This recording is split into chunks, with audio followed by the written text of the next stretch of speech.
no heaven. It's easy if you try. No hell below us. Above us, only sky. Imagine all the people living for today. Imagine there's no countries. It isn't hard to do. Nothing to kill or die for. No immigration too. Imagine all the people living life in peace. You may say I'm a dreamer, but I'm not the only one. I hope someday you'll join us, and the world will be as one. Imagine no possessions. I wonder if we can. No need for greed or hunger. A brotherhood and sisterhood of man. Imagine all the people sharing all the world. You may say I'm a dreamer, but I'm not the only one. I hope someday you'll join us, and the world will live as one.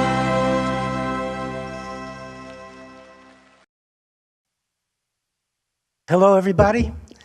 I'm here to invite you to have a day of inclusivity. And one way I like to think of inclusivity is listening, namaste listening. Listening to that person as if you were them. And in another way, I like to think of inclusivity is this little thing that I asked you, please don't open up until I tell you to. Out in the front, love, bless, do good, and pray. It's really beautiful. Now, if you open it up, it says, love your enemies. Bless them that curse you. Do good to them that hate you. And pray for them that despitefully use you and persecute you. Now, if you can do that, that's inclusivity, and that's what today's all about. This is the Ring of Peace ceremony today, and you saw it earlier. Everybody coming in, hugging everybody else, because everybody knows you in that ring and you in that ring. And today, all these rings come together, and we put a ring of peace around St. Louis. So it's a wonderful day. The people that are presenting it's all love. I mean, it's just love. Doogie Armstrong, love. And here's some bios of all the people, if you want to know a little bit more about them. And I'm going to just turn you over to Love, Steve O'Rourke.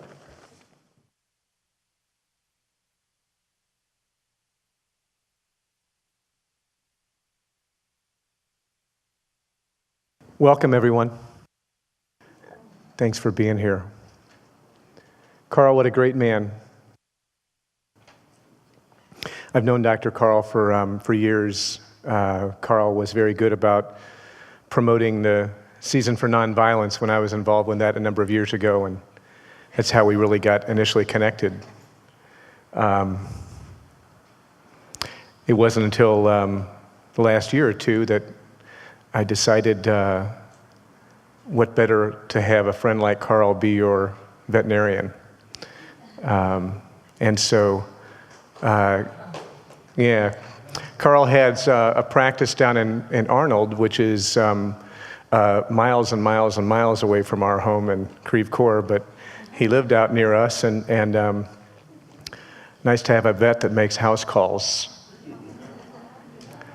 I think a number of you all know that our dog was recently diagnosed with an aggressive bone cancer, and Carl was there to kind of help us through that, and we had a wonderfully sacred ceremony this past week that Carl joined us for, where a sacred candlelit ceremony, and Shannon made his transition, and I just am so grateful to Carl for that.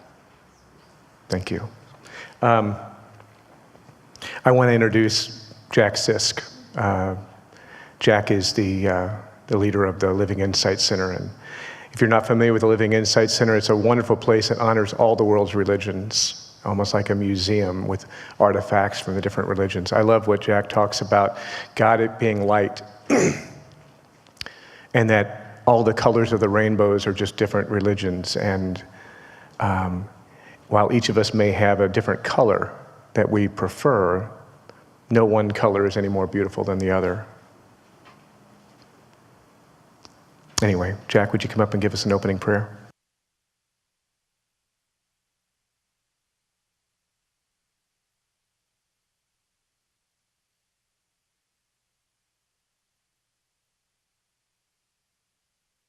Hello, old friends and new friends and future friends.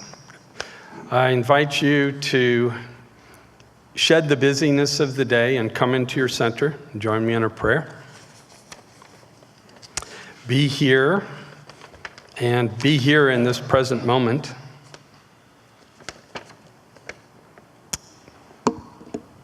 O source of our being, we thank you for the gift of life, and we thank you for the gift of consciousness that allows us to know that we exist, that you exist, and that we are profoundly connected with you and each other.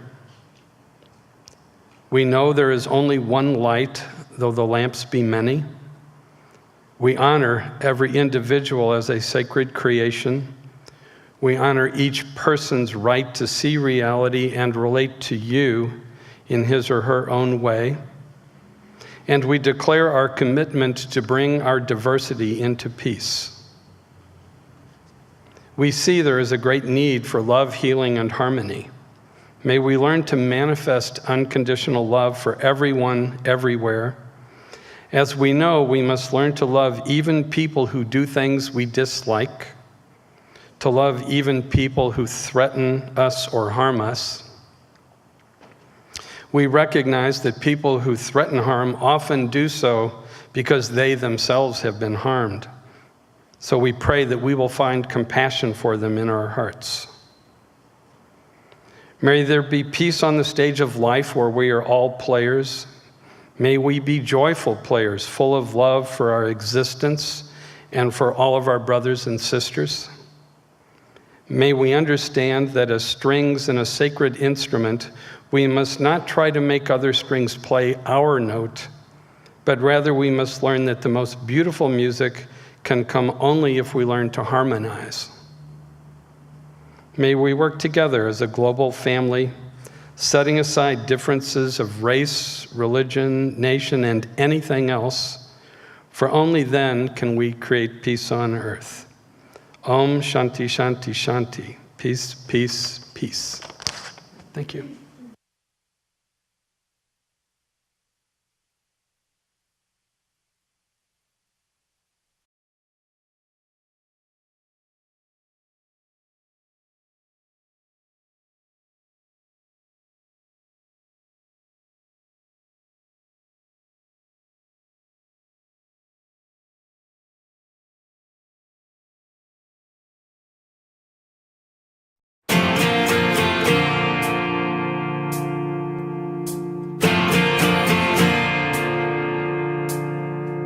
He was barely 19 when he joined the Marines just like his daddy did.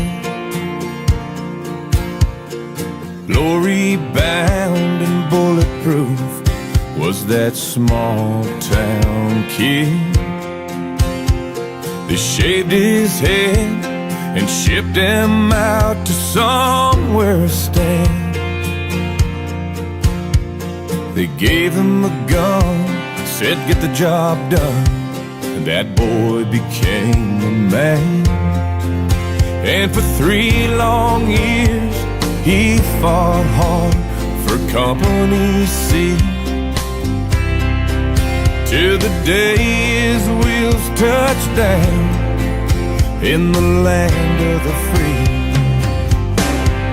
When they come back, they thank God they're home. Yeah, they're older, wiser, filled with more pride than they've ever known. Or they're broken, bitter, or struggling to get past their pain. When they come back, they don't come back the same. He sat in his chair and stared out the window and thought about lost friends. And what do you do when they tell you you'll never walk again? Said I can't stay in this chair and pity myself for the rest of my life. 'Cause the one thing he learned while he was over there was how to fight. So for 4 long years he studied hard and he prayed for grace. And when he got that degree, we saw that old smile come across his face. When they come back, we thank God they're home. Yeah, they're older, wiser, filled with more peace than they've ever known. Yeah, they're stronger, better, and thankful to be past that pain. When they come back, they don't come back the same. Oh no. When they come back, yeah, they come back, they don't come back the same.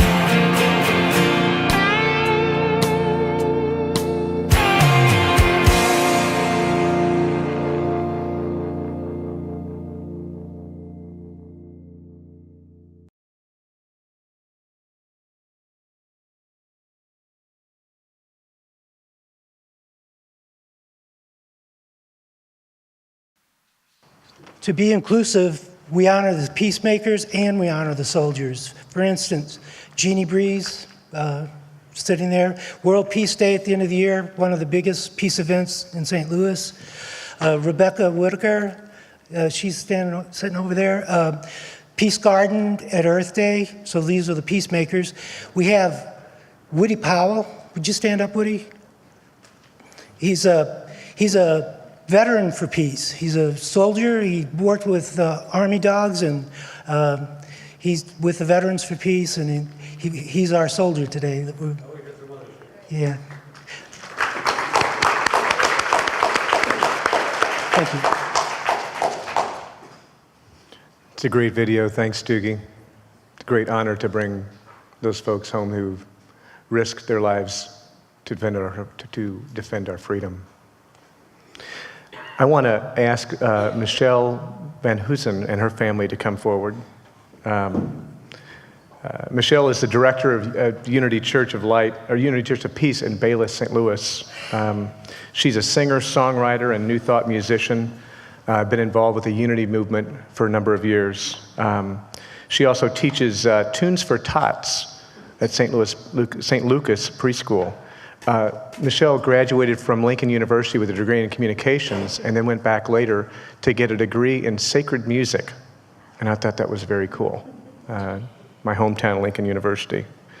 Anyway, her family, her husband Joel on the guitar, son Andrew on the bass, and daughter Aubrey on the drums, also does some vocals. Michelle, welcome.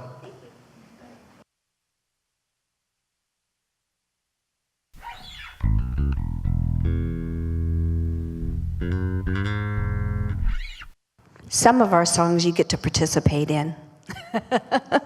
And that's this one, so let's hit it. And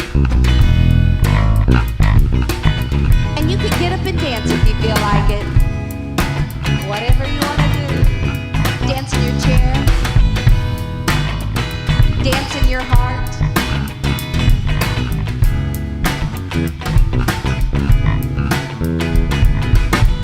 Mother, mother,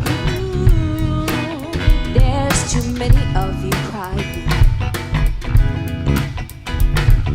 Brother, brother, brother, there's far too many of you dying. You know we've got to find a way to bring some love in here today. Oh, Father, Father, we don't need to escalate. You see, war is not the answer, for only love can conquer hate.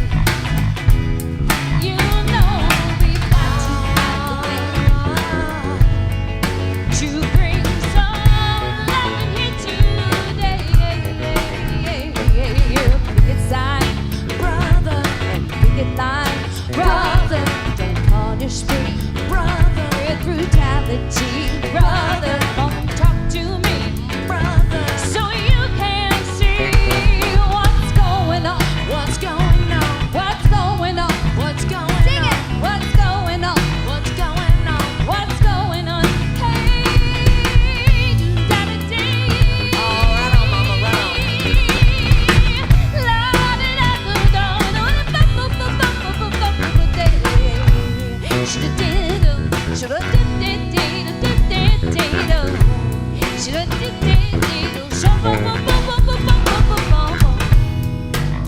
Father, Father, everyone thinks we're wrong. Oh, but who are they to judge us?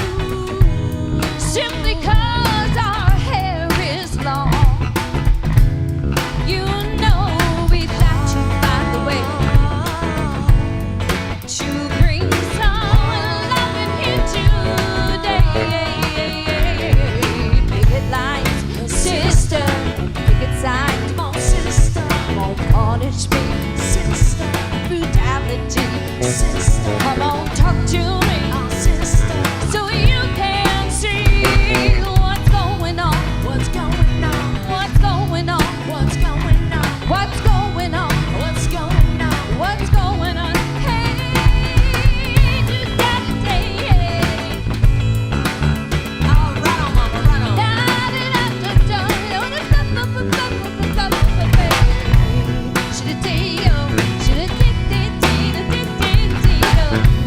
Shoulda-dee-dee-dee-do. Sho-bo-bo-bo-bo-bo-bo-bo-bo. What's going on? What's going on? What's going on? What's going on? What's going on? What's going on? What's going on? Whoa, mercy, mercy me.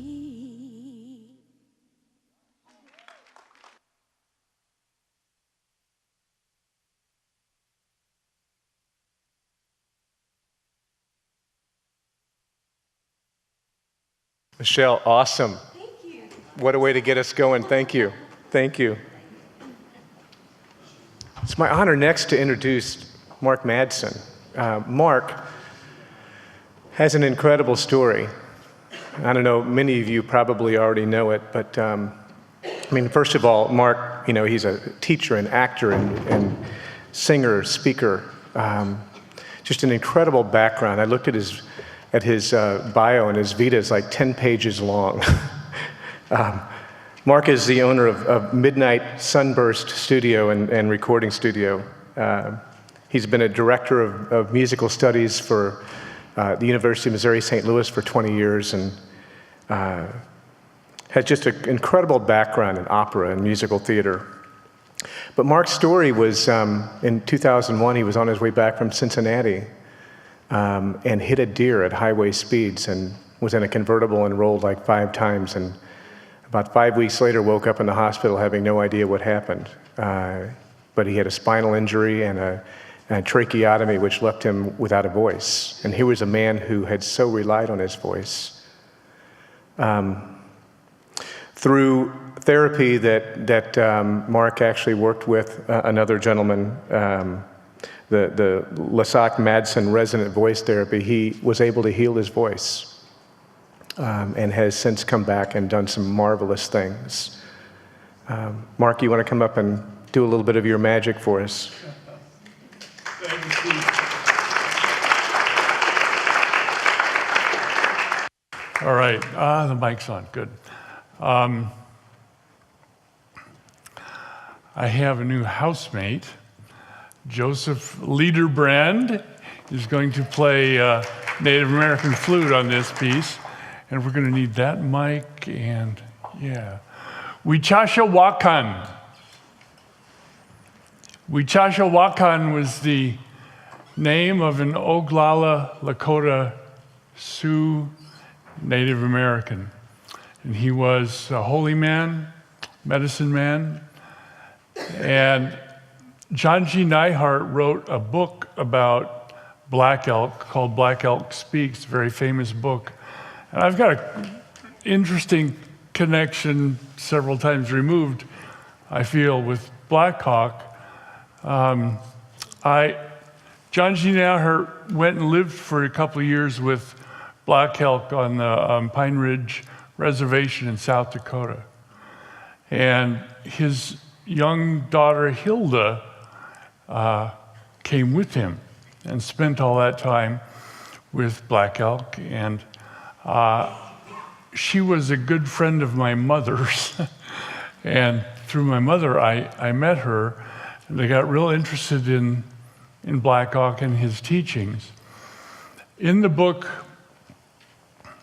Black Elk Speaks, he has several visions. And one of his visions was it's often called sacred hoops.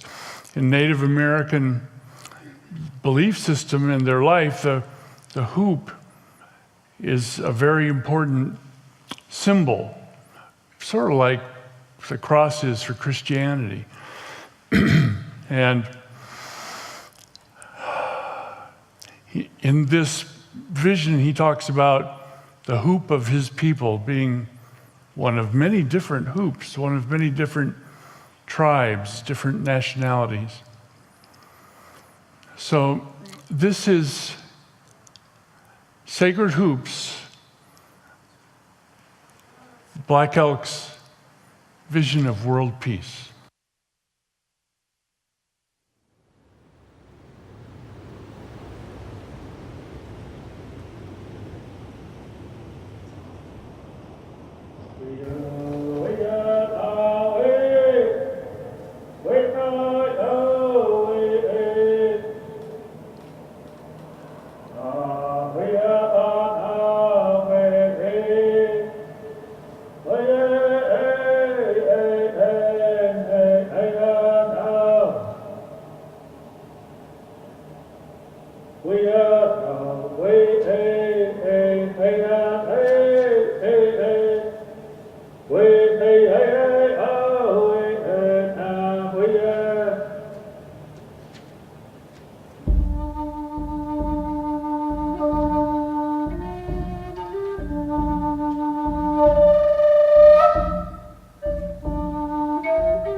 Then I was standing on the highest mountain of them all. And round about beneath me was the whole hoop of the world.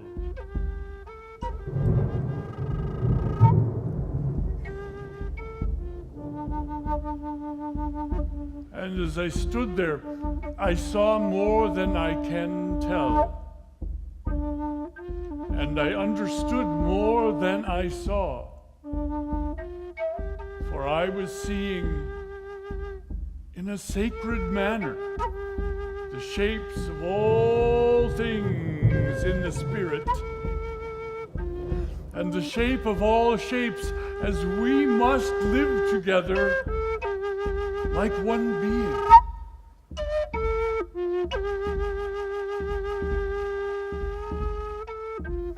And I saw that the sacred hoop of my people was one of many hoops that made one circle wide as daylight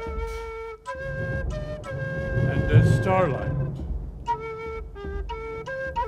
And in the center grew one mighty flowering tree, sheltering all the children of one mother and one father.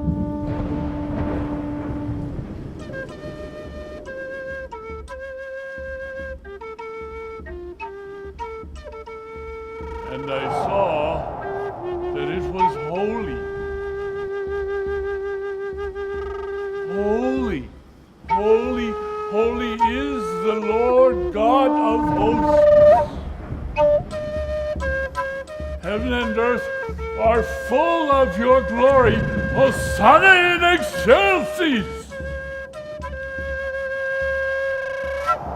Blessed are we who come in the name of the Lord. Hosanna to the highest.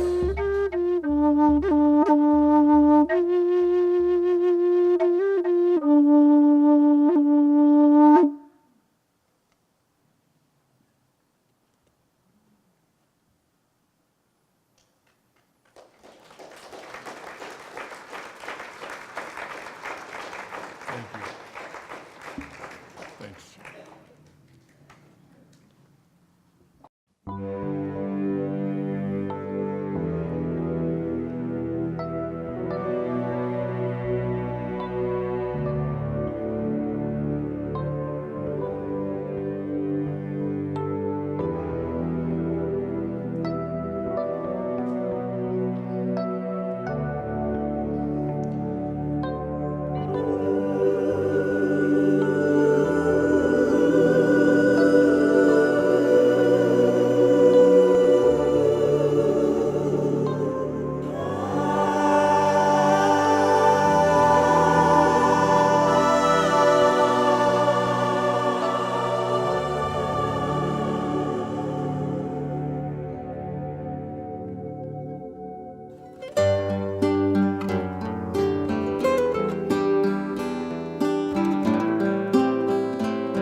It's the 22nd of February, and the sun's up in the sky.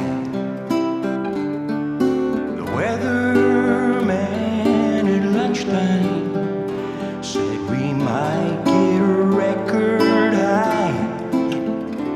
And I'm sitting in the country atop a pile of logs, writing this here very song just now about my dear friends, the dogs. The younger dog is Louis. It's always lots of fun. What you can't ever do is catch him when he'll run. But what I like most about about him. He's such a friendly fellow. I sure wish some people in this world could learn to be so mellow. The older dog is Nestle. On him you can depend. Though he's big and strong, he's got such a gentle nature.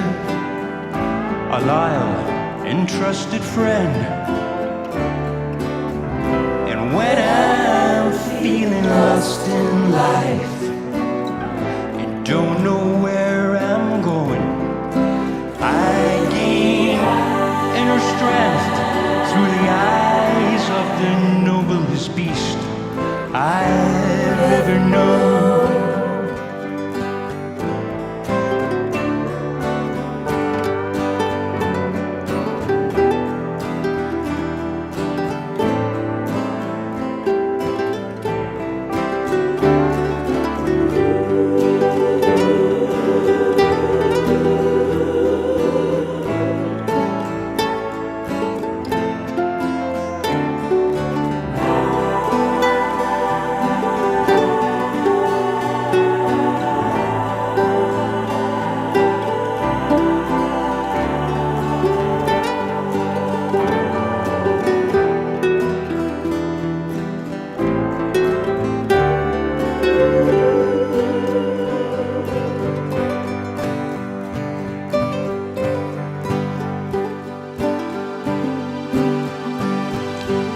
Staff, how I miss you since you've gone away. There's no one here to lick the tears from my eyes anymore. The purest form of unconditional love I've ever known. If only humanity could aspire to such heights, this world could be heaven, heaven on earth, heaven on earth. So God bless all the animals, for they don't have a voice of their own. Whether they're part of your family or in the wild they roam. And when I think about life, and I don't pretend to know all things, but I believe some of them really are angels with tails instead of wings. I believe some of them really are angels with tails instead of wings.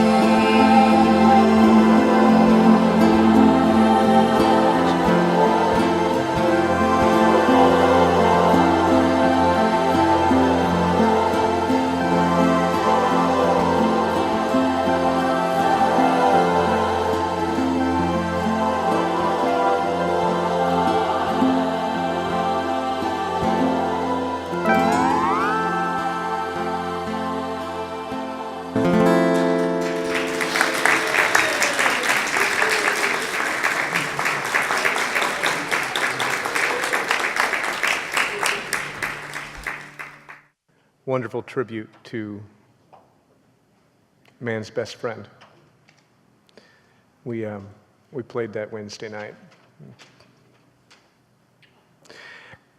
Anyway, my next honor is to introduce our keynote speaker today. Cecilia Nadal is the executive director of Gitana Productions.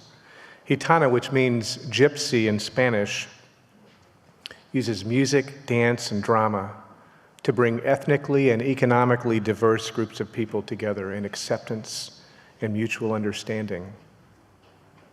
Cecilia recognized long ago that many African Americans in St. Louis were culturally deprived, with their experiences being limited to a 25-mile radius from which they were born in many cases. She wove what she called artistic cross-cultural alchemy. One of their first productions in 1998 was called Faces of Love. They brought together artists from Spain, from Russia, India, and the US.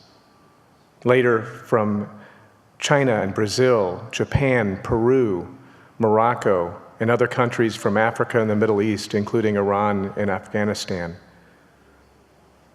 And most recently, in 2011, the Faces of Love from Ireland. I saw Living the Dream, Martin Luther King's dream today, back in 2010.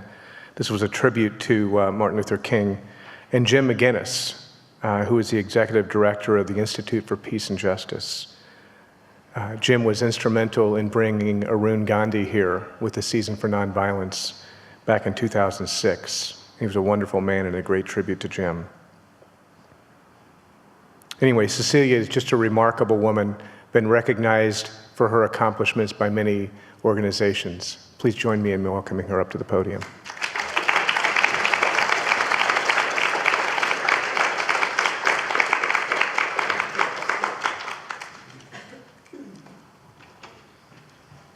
Hello, everyone. I have to tell you that I'm so touched by the piece on the dog. I lost my dog of 18 years just 6 months ago. So I was in tears watching that, and to hear about Gustav and hear about your dog, I know how that touches you right to the heart. My dog made me a much better person, and there's no doubt about it. So I know that somehow Josie is here, and your dog is here. My father was also a veteran, and I can tell you that the spirit of the soldier is something that resonates in me in every way, except in a spiritual way. I'd like to pose a question to all of you today to start this conversation. 2 questions. One is, does our healthy spiritual growth depend on our going to a place of discomfort and learning about people who are different than we are? Let me say that again. Does healthy spiritual growth depend on our becoming uncomfortable and reaching out to people that are different than we are? Second question, does spiritual change in St. Louis and the prospect for peace and harmony amongst everyone, does that depend on a language that goes beyond diversity and moves to a language of engagement with people? So 2 important questions. I've had to deal with that all of my life, and I'd like to just give you a little bit of history, not much, but when you hear the history, as Carl said earlier, look at it as if it's your own. My father was a black Puerto Rican in the military. That made him a very different kind of person. African Americans weren't quite sure how to work with him. White Americans had never met anyone with a Spanish accent who looked black. And so he was marginal, he was in between. But he was a very spiritual man. In fact, I consider my father to be my master teacher. And he would always say to his children, 11 of them, by the way, I was the oldest, he would always say to us, these injustices, the things that occur, they're going to change. Because God has a goal of all of us becoming one family. He would say that over and over and over again. In the 60s, I had a hard time looking at the practicality of that. For me, it was all about justice and making sure that things were better for other people, that they had opportunities. And he always said that yes, that will be taken care of, because the universe is going to get to that universal family whether you want it or not, and whether you're in the streets or not, fighting. And once again, I had a hard time believing that. But like many of us, it took years of experience for me to learn that indeed there is a universal purpose that is operating. It is active, it is strong, and we may be a part of it or we may not. It's our choice, because things are going to get better. Now, I asked myself when I started work, I worked with the poor when I graduated from St. Louis University. I was very committed to seeing people who had little get more, because I felt that it was unjust to see that. But I was also struck in St. Louis by the fact that there was such racial isolation. I could not understand that. The reason I couldn't understand that is because I've been in the military. My father was a 30-year military man. We traveled all over the world, lived in Panama, in Puerto Rico. By the time I graduated from high school, I had been in 12 different states in the United States. So my experience was in the military that people got along in order to get a mission done. And I did not see these clashes as many people saw them. So when I came to St. Louis U in the 60s, I'm looking both ways and wondering, what can we do to bring people together? I met African Americans who indeed had never been outside of a 25-mile radius of where they lived all their lives by the time they had gotten to college. And I knew, having been all over the world by the time I got to college, that there was much in the way of reality that they just didn't know. It was ignorance. It was not choice. So it was then that I decided to look for ways that I could contribute in my small, imperfect way to helping people to understand each other. And it was in 1996, after meeting a wonderful soul named Danny Clark. He was a principal dancer with the Alvin Ailey dance group. He had been all over the world from University City. And coming back to St. Louis, he said, "Cecilia, I'm so bothered that we don't have excitement and passion about learning about each other at St. Louis." And I said, "You're talking my talk." And we sat down in my living room, listened to gypsy music, and we constructed the ideal of Gitana Productions. And this is what we came up with. We said that it can't just be music, it can't just be dance, and it can't just be drama. There has to be engagement, because people sitting in the audience and watching can feel very good about what they see, can feel open to that, but does it mean that they will look at things in a different way? And we concluded that it would not be unless there was engagement. So one of the things we started 15 years ago was to go into the community, to stir up interest, to provide education so that people would come to the stage and it would be a total experience. So let me give you one example of that, just one. We decided in the year 2000 to bring the China National Orchestra to St. Louis.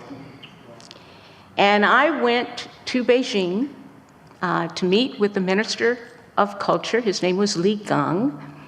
And I was lucky because I had someone working for me. I had a business at that time who was from China and had connections with the Chinese government. So that's what gave me access, besides the universe opening up some seas for me. And I met with him and I said to him, very honestly, in a chamber almost like this, except that he sat on one side with his entourage and I'm way over here on this side, and I had to speak across the room to talk to him. And I told him, I said, "I know that you bring this orchestra to the United States, but you basically bring it to San Francisco, to New York, and maybe Atlanta and Chicago." Why?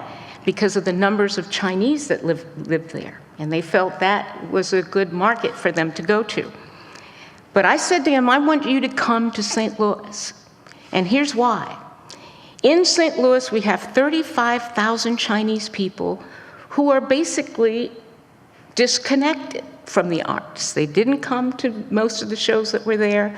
They were not involved in the spiritual community as we might have anticipated. And by the time I was done, somehow with the help of the angels and my ancestors, Li Gang said, we will come to St. Louis.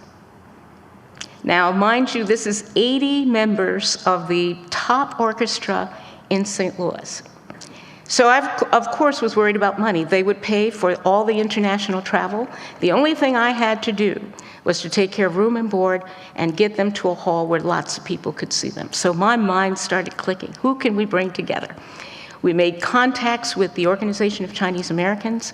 We made contacts with the St. Louis Association of Chinese, so two very different and distinct groups. One is mainland China, the other is Taiwan.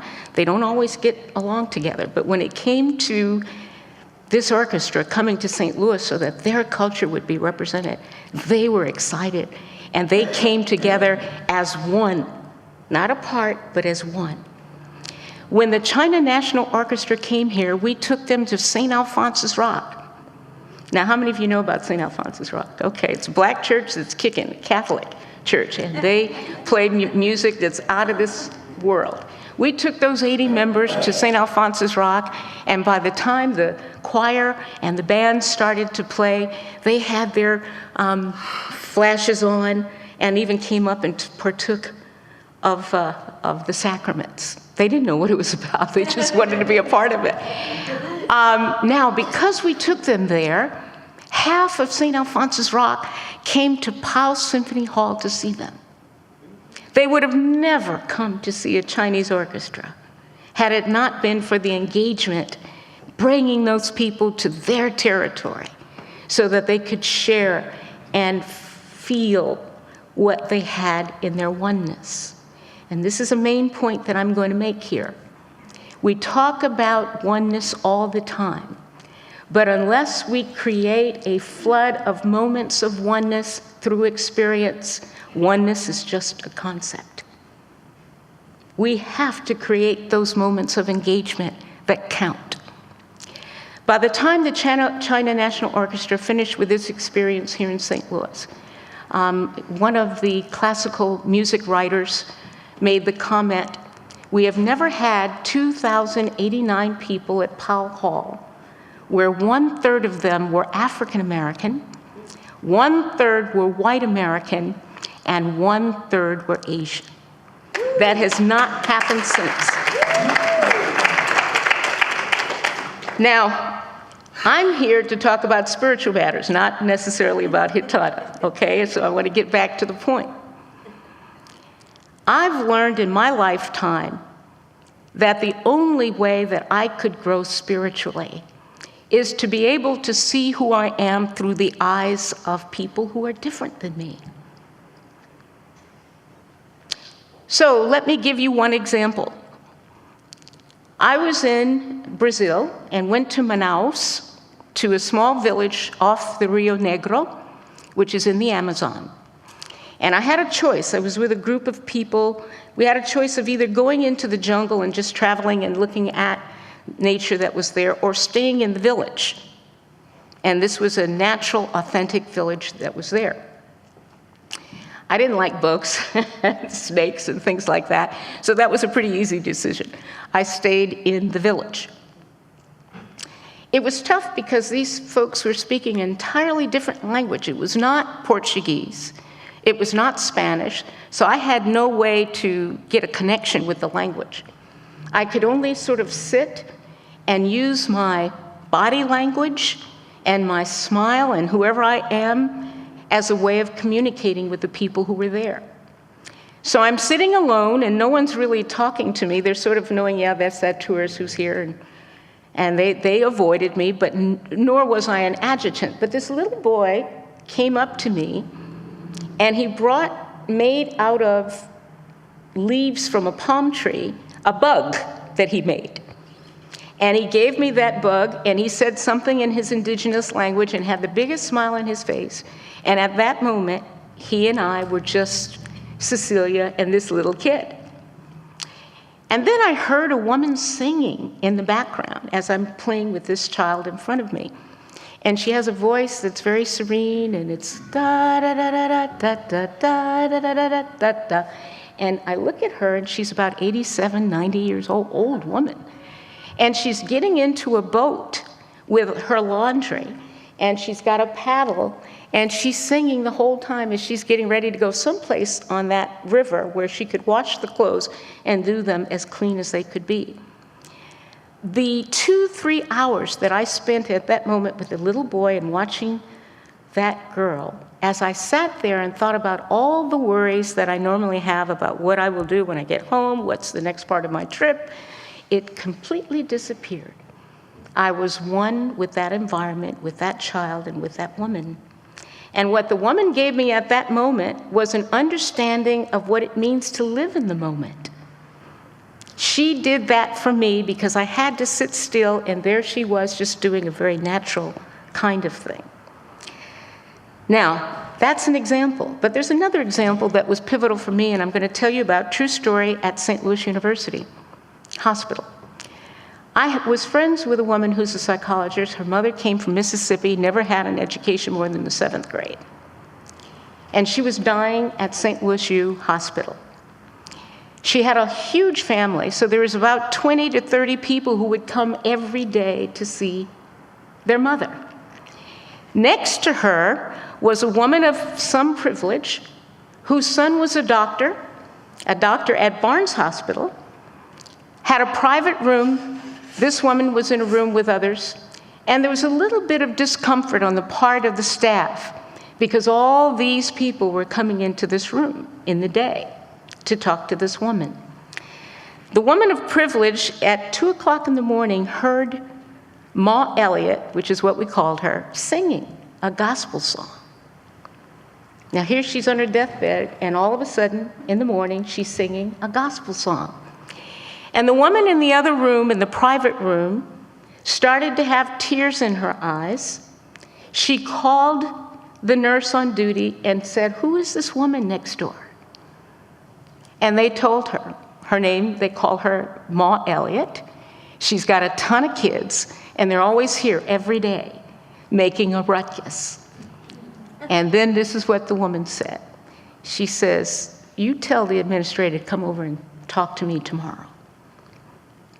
She talked to the administrator and told the administrator, "That woman gave me such joy hearing her sing that spiritual song, that if any of these folks give trouble just because she's got 20 people coming in, you let me know." And she took care of it. That was a cross-cultural experience, one that touched the heart. So let me ask the question again, can we grow without having such experiences? What do the masters have to say about this? Well, one thing that you and I know is that the masters have told us that we need to forgive and be open to a consciousness of oneness. So I'll ask you, can we forgive if we're unable to lift our eyes and look into the eyes of someone who is totally different than we are? I think about our discussions with Afghan women here in St. Louis for a play that we did. We talked to 20 women, and we asked them, what was your experience like in St. Louis? And they said, oh, they were so glad to be away from Afghanistan, from the terrible things that occurred in Afghanistan, but they just wish they could meet people and talk to them and learn about their culture. For some reason, they didn't get those kinds of connections. They lacked a connection of oneness. And I thought, oh my goodness, we must do something about that. And of course we did. We invited 60 of the women that we came in contact with to a show, and we tried to match them up with 20 families that we were familiar with. And we said, keep talking to each other. Be there as a resource. One of those women was a woman on welfare with 4 kids that had to be on welfare because 2 of the kids had physical disabilities, and the only way that she could help them would be to be at home. And she took one of those families and navigated her through all the social service agencies to get the needs that she had. And the pride that this welfare woman had and being able to help someone else with less than her made her totally different. She was not as angry. She was happy that she was being helpful to someone else. It gave her inner joy to do that. Now, I want to ask you a question, and I want you to think about this answer in your head. When is the last time you had more than 20 minutes of discussion with someone completely different than yourself, not because of work, but by intention? By intention, where you reached out and you talked and you spoke and you shared and you learned something about them that was totally different. If you haven't had that experience, be patient with yourself. That's what Confucius said. Be patient, because time and purification takes a long time. But I submit to you that we cannot grow spiritually and become get into the consciousness of oneness unless we intentionally reach out to people who are different than we are, not just because they're sitting in the room, but because we know that spiritually our own growth and theirs depends on creating moments of oneness. I often am a critic of diversity, and you may find that interesting. Here's my criticism. Most of the discussion about diversity has to do basically with numbers and people being in the room. Yes, there is a discussion about inclusivity, but the language of diversity and inclusivity means nothing if we have not had more than 20 minutes of discussion with people in an intentional way who are different than we are. The term I like to use, diversity is the baby step, but cross-cultural engagement is the big step. It's the big step that allows us to create moments of oneness. That path we cannot reach unless we have that intention. The other thing that we've learned from the masters is that it's important that we sow love wherever we can. Now, it's kind of interesting that St. Francis of Assisi is the one who spoke to that, especially given our new Pope. And I have to tell you, my father, who was Puerto Rican and he was very unusual because he was Catholic, but he also believed in reincarnation. And I never understood that. I understand it today because he borrowed and took from many traditions, and he became who he was. But he loved passing out the card of St. Francis of Assisi, and he always said, it's not what you say, it's what you do. It's how you live. And we always have that thermometer that we can look at. How are we living, and what am I doing with engagement with others? Now that becomes pretty important if we're going to sow love in St. Louis, and trust me, I have learned this, and we're learning it together. It does mean that we have to take and have more moments of discomfort. The world has been open to me literally, not just outside of the United States, but right here in St. Louis. There came to be a time that I could not travel as much as I did before. And I had to really look for those experiences right here, and it was here. I remember running into a guy. He came into my office. He had earrings in his ears. I had studied gypsies for a long time, and intuitively I knew he was a gypsy. I came out of my office, and I said to him, I mentioned this to Steve earlier, I said, "So chérie." And he turned around with the biggest eyes. His pupils were as big as they could be. And he said, "How do you know my language?" He was shocked that an African-American woman who would know a bit of his language. And the reason was because being the kind of sociologist, anthropologist that I've been in my lifetime, I've had an intense interest in gypsies. And what I learned from him is that we had 2,500 Bosnian gypsies right here in St. Louis. And by the time we got through talking, 4 hours had passed, and 5, 6 years later, I was at his wedding. I was there for the christening of his child. I've been welcomed into the Gypsy community here in St. Louis. And boy, have they taught me a lot. They are natively gifted people and very spiritual people. They represent all the religions of the world. Some are Muslims, some are Catholic, some are believe in reincarnation. And interestingly, many of them believe in reincarnation, whatever their religion is. That kind of comes with their territory. We have a chance to create peace in this city if we are actively engaged in reaching out to others and sharing the message of oneness. Now, a couple of statistics, and I have to do this because I want you to understand just how important it is for St. Louis.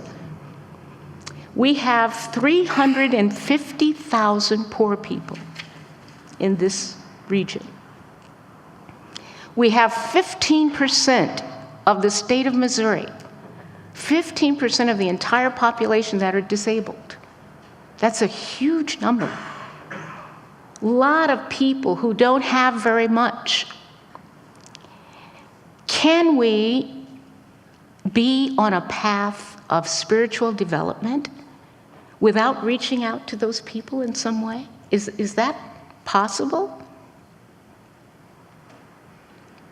Now, I haven't tried to say how you reach out. I've not given any prescription. That's something you have to individually decide. But the spiritual path calls for us to create a community of consciousness that looks at all of us being a part of the same family. And that has to be more than just being in the room. It has to be engagement. And so I say that diversity is fine, it's a step, but it's a baby step. The big step for those of us who are spiritually minded and do believe what the masters say about that universal family, what my father said and fought for when he was in the war. We have to be moving in that direction. Now, we've got lots of things happening around us, and sometimes we can't be a part of it. For example, Syria.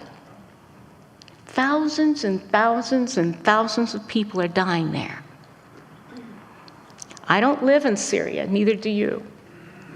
So there's not much we can do in a tangible sense, but we can certainly pray for them.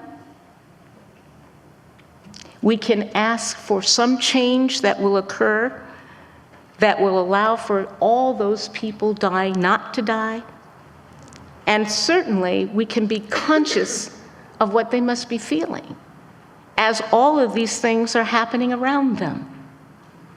We have a tendency to separate ourselves and sort of compartmentalize where we are. But peace can only happen if we think oneness, act oneness, and do the work of oneness. And so diversity must involve cross-cultural engagement. Here's what Mother Teresa said, and boy, she was a savvy lady. By the way, she was Gypsy, Albanian Gypsy. A lot of people don't know that, and maybe one of the reasons why she was so dedicated to what she did. But here's what she said. She said, there should be less talk. A preaching point is not a meeting point. What do you do then? Here's her answer. Take a broom and clean someone's house. That says enough. So what she meant was act on it. Do something. And even if it's that simple, there you are. You make a huge difference. Now, I have to talk about Martin Luther King because he is a master. Make no mistake about it. Martin Luther King wrote a speech which a lot of people don't talk about. It was a speech he wrote when he was in jail. And he was really hurt at the heart level because some of the Christian preachers were saying to him that he was rebel-rousing and that he was stirring up a lack of peace, taking it away. And so he felt compelled to write his longest letter ever to other church members and leaders who were criticizing his involvement with civil rights. And here's what he said, and here's what I want you to think about. He's addressing the church, but do we want what he says to be what would be said about the spiritual awakening movement here in St. Louis? So listen carefully. There was a time when the church was very powerful. In the time when the early Christians rejoiced at being deemed worthy to suffer for what they believed. In those days, the church was not merely a thermometer that recorded the ideas and principles of popular opinion. It was a thermostat that transformed the mores of society. He continues, whenever the early Christians entered a town, the people in power became disturbed and immediately sought to convict Christians for being disturbers of the peace and outside agitators. But the Christians pressed on in the conviction that they were a colony of heaven, called to obey God rather than man. Small in number, they were big in commitment. They were too God-intoxicated or spiritually intoxicated to be astronomically intimidated. By their effort and example, they brought an end to such ancient evils as infanticide and gladiatorial contest. Things are different now, says Martin Luther King. So often, the contemporary church is weak, ineffectual, and uncertain in the way it sounds. So often, it is an arch defender of the status quo. Far from being disturbed by the presence of the church, the power structure of the average community is consoled by the church's silence. And so it goes. The activism of the masters was an activism that went beyond village. Almost all of them went into territories that were completely new and reached out to people who were very different, and along the way, they took care of needs, even when they had very little. Jesus, in talking to the Samaritan woman before he went to speak to her, the apostles that were next to him really said, why are you going to talk to that Samaritan? Why? Because the Jews and the Samaritans did not get along. There was a tension that was there. And of course, Jesus, being who he was, said, this is exactly who I need to talk to. And when he went to speak to her and look in her eyes for more than 20 minutes, he immediately identified with the task that she was involved in, which was getting water from the well. And he helped her with it. And then he spoke about what he was all about. He helped her, and then he spoke. So, my friends, in addressing the issue of cross-cultural engagement and answering the question, does our spiritual development rely on us reaching out to other people? The example of the masters says yes, yes, yes. And we may be uncomfortable when we do it, but if there is to be the synergy and the acceleration of spiritual awareness that we would all like to see, both inside and outside, then we must intentionally, not just because the people are in the room, we must intentionally reach out to those that are different. I'm working on that. Haven't got there completely yet. I have to find moments where I do things that I normally don't do. Just the other day on my block, there was a gentleman who was walking down the street acting really kind of either like he was drunk or on drugs or something of the sort. And he stopped and looked at me at my house, and there was one part of me that said, oh God, what is this guy going to do? But then there was another part of me that says, okay, I'm part of this universe and I'll be careful, but I also want to be kind. And I said, how are you doing, man? He said, oh, okay, ma'am, I'm fine. How about you? I said, I'm fine too. And then he went on about his business. Now, I don't know where he was going or what he was going to do, but for that moment, I created a moment of oneness. It couldn't have been 20 minutes because of the nature of the situation. But if things cross your path, which likely it will, because the universe puts us in the position of helping with others to fulfill its purpose. So when the time comes, when those who come before you, don't look the other way. Not that anyone in here would do that. But look into the eyes, think about what you can give, and think about what moment you can create to help them understand the path of oneness. I'd like to end with something that comes from Siddhartha, Prince Siddhartha, otherwise known as Buddha. And listen to this very carefully. Do not believe what you have heard. Do not believe in tradition because it is handed down many generations. Do not believe in anything that has been spoken of many times. Do not believe because the written statements come from some old sage. Do not believe in conjecture. Do not believe in authority or teachers or elders. Here's the point. But after careful observation and analysis, when it agrees with reason, and it will benefit one and all, then accept it and live it. Thank you.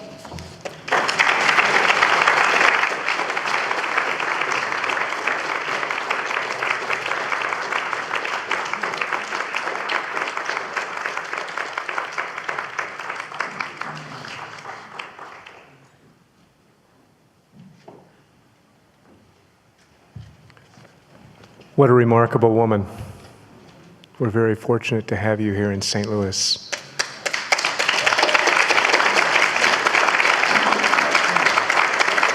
It's remarkable, the folks who have that opportunity to travel in their life, to get such a different perspective.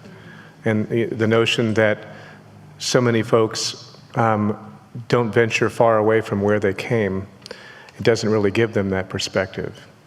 And so thank you so much for sharing your story and for sharing your passion.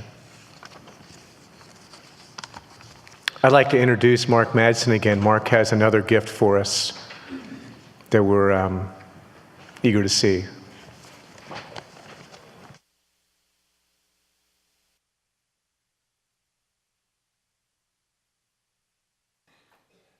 This piece takes me back to August 12th of 1993.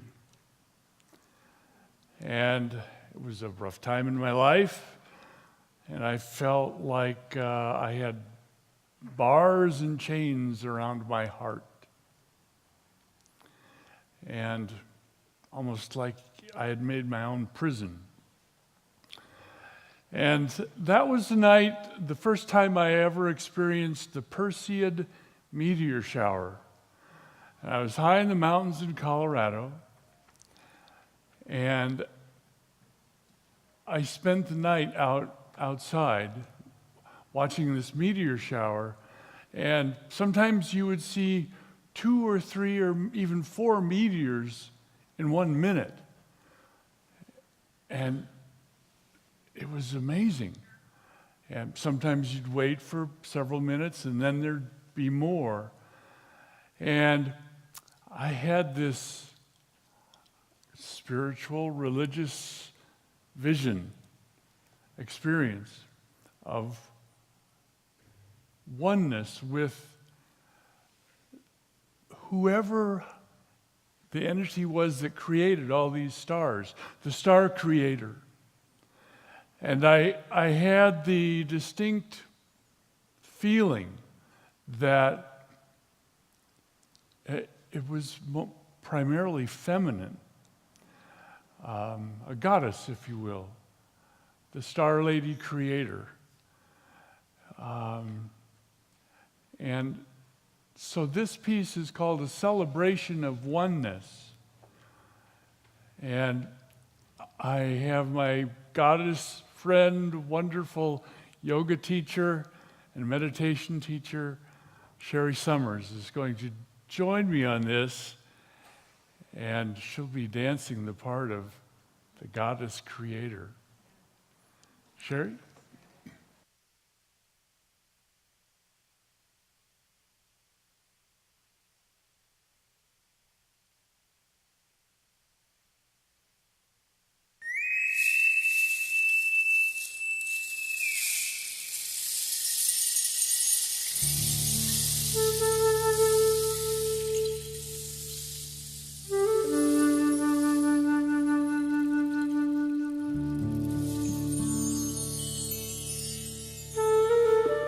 Unchaining my heart, I melt down the bars of protection that kept me alone in here.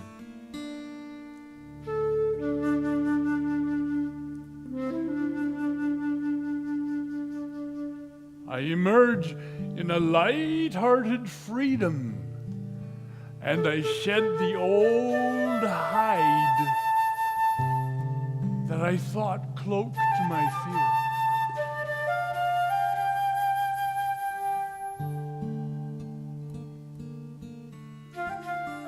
I stand tall, strong, naked, and vulnerable.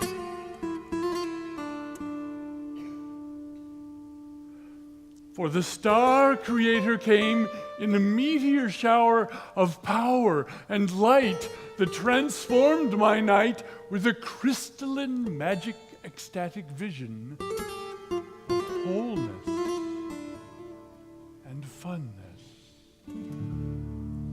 and oneness.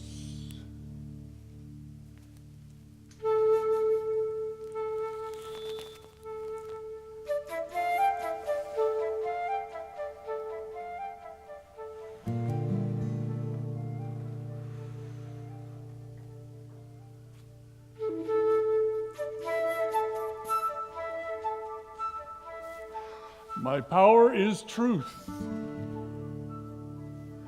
and I live in the trust of myself and the love from my lover goddess creator, who shares with me that sweet ecstasy of creating a bond we won't sever.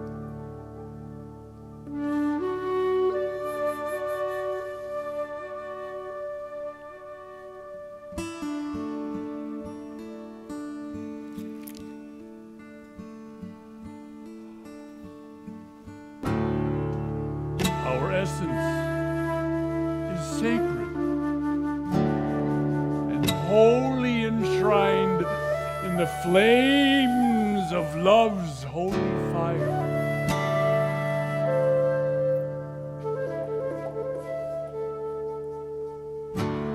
The star creator's here. That still small voice is clear. I embrace, face my fear. And now, I honor my heart's sweetest desire.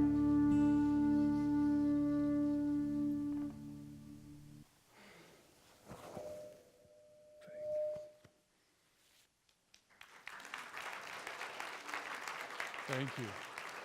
Thank you, Sherry.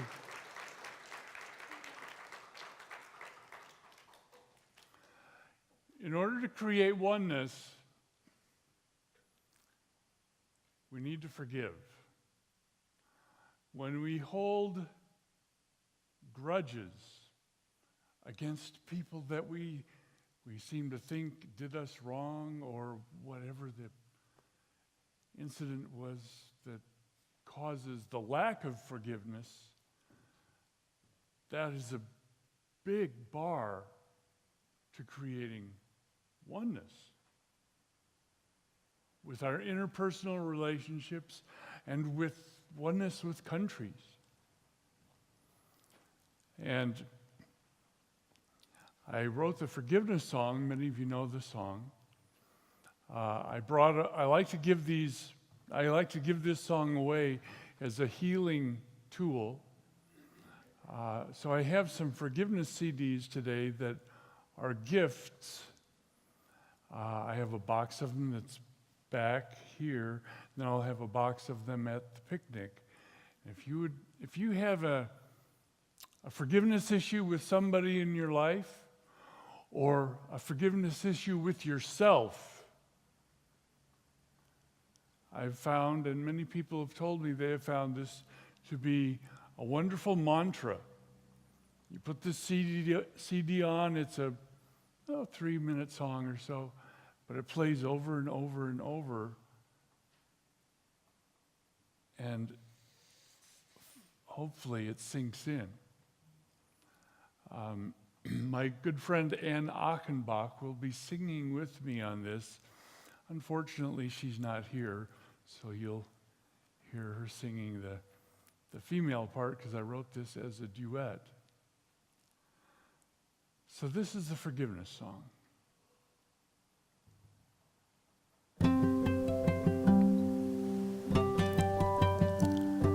A light is inside my mind, brightly shining,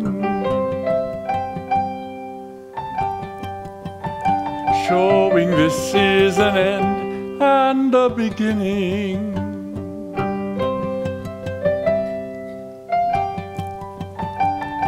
My phoenix is rising from the ashes, and I remind my mind to be kind. Then I find in my mind that I forgive you. I release you. I still love you, and I always will. A light is inside your mind, brightly shining, showing this is an end and a beginning. Your phoenix is rising from the ashes. Now remind your mind to be kind. And I ask you to find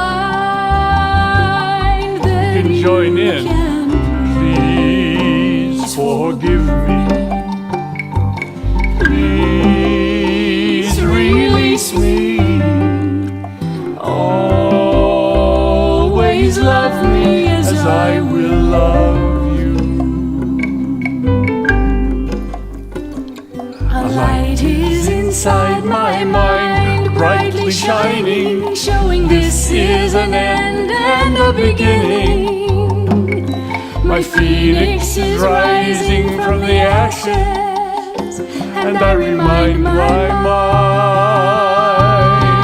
mind to be kind.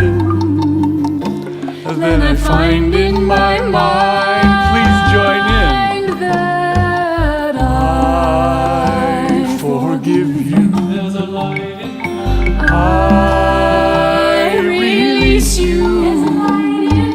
I still love you, and I always will.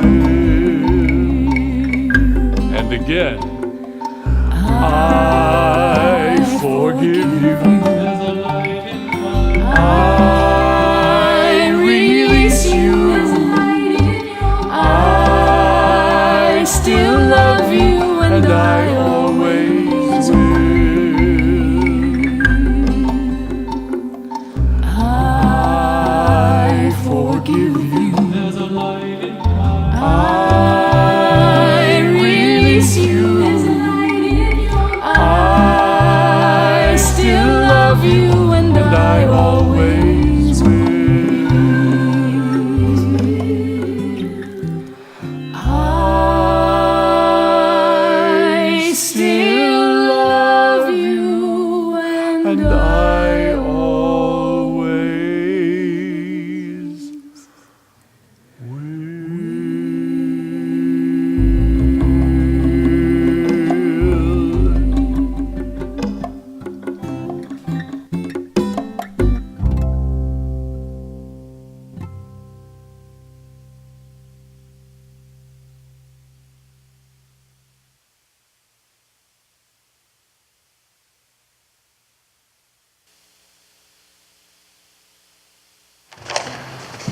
Thanks, Mark. I want to thank everybody for being here. I hope everybody is planning to join us in the march down to the park, down to Tower Grove Park, where we will have a picnic. The weather is held out for us, so I'm grateful to that. I want to thank Doogie Armstrong for putting this together. Thanks so much, Doogie. And Orion Madsen and his crew back in the back from Galaxy, a stellar performance that they've done. For Mark and Michelle, for the gifts that they bring. For Cecilia, for her words of wisdom. And especially to Dr. Carl. I think Dr. Carl is already down at the picnic. Oh, there he is. For putting this together every year. You put your heart into it. You really put your soul into it, and we're so grateful for that. So we now have, and I also wanted to mention that the whole march that we're doing is kind of a brotherhood, particularly with our Islamic community. And we've asked Jack Sisk is going to be to lead us in the march with Joya, the drummers. So if you all would please join us, and actually, Cecilia, if you could come up and give us a closing prayer first.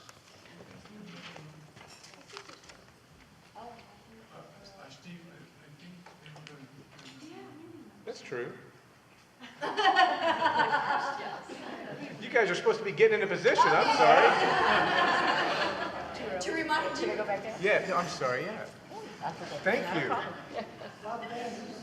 I also would like to say, Woody Hobbs said if he would be willing to stand with Jack Sisk when we.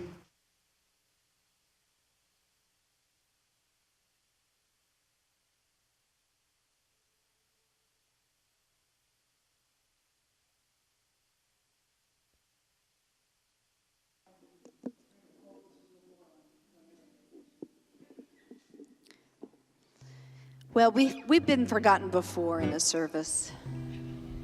Sometimes it's relieving. It's like, oh, I was worried about that song anyway. But I'm not worried about these. This is a song a good friend of ours named Steve Boyd, a Baha'i, wrote many, many years ago in the 70s when it was all about peace, love, and harmony. And we're still bringing that back, aren't we? Peace, love, and harmony. That's the name of the song.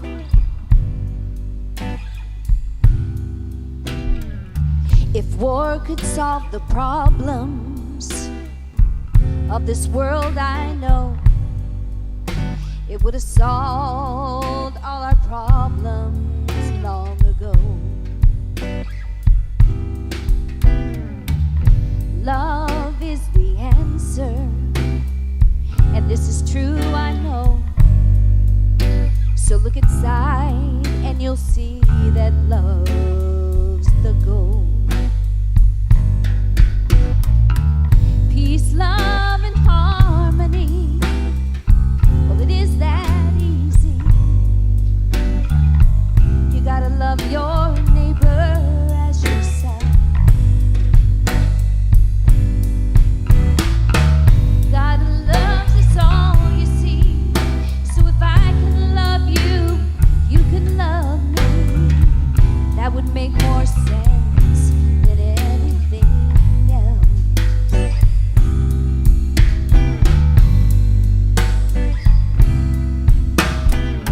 And if hate could feel good, then I suppose the world would glow. But love is what it takes to make us whole. And even if we had no money, how wealthy we would be if this world could just live in unity. Peace, love, and harmony. It is that easy. Love thy neighbor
sense than anything else.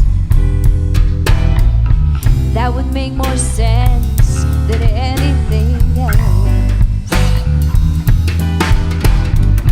That would make more sense to me than anything, anything. That would make more sense than anything else.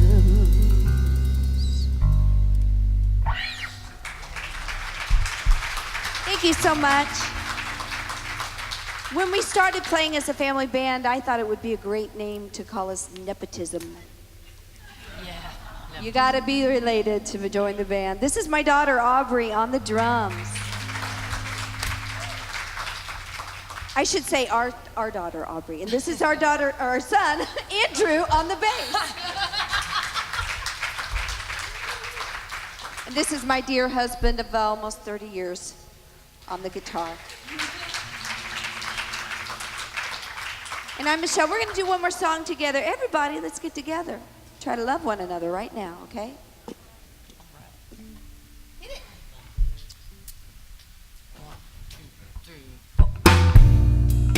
4. Love is but a song we sing, and fear's the way we die. You can make the mountains ring, or make the angels cry.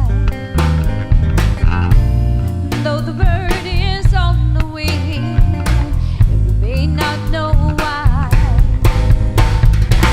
Come on, people now, smile on your brother. Everybody get together, try to love one another right now.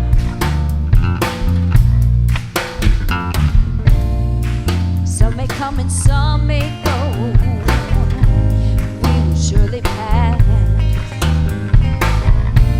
When the love that left us here returns for us at last,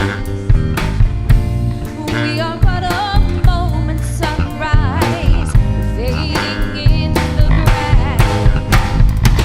Come on, people now, smile on your brother. Everybody get together, try to love one another right now. Let's do that one more time. Everybody, let's stand up and dance. Come on.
Dear Masters of the Universe, we ask that you help us to have the spirit of dance in our hearts as we reach out and do the uncomfortable thing of reaching out to others that are different than us.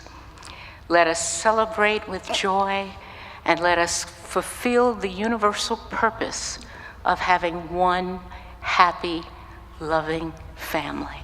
Thank you.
ready to parade?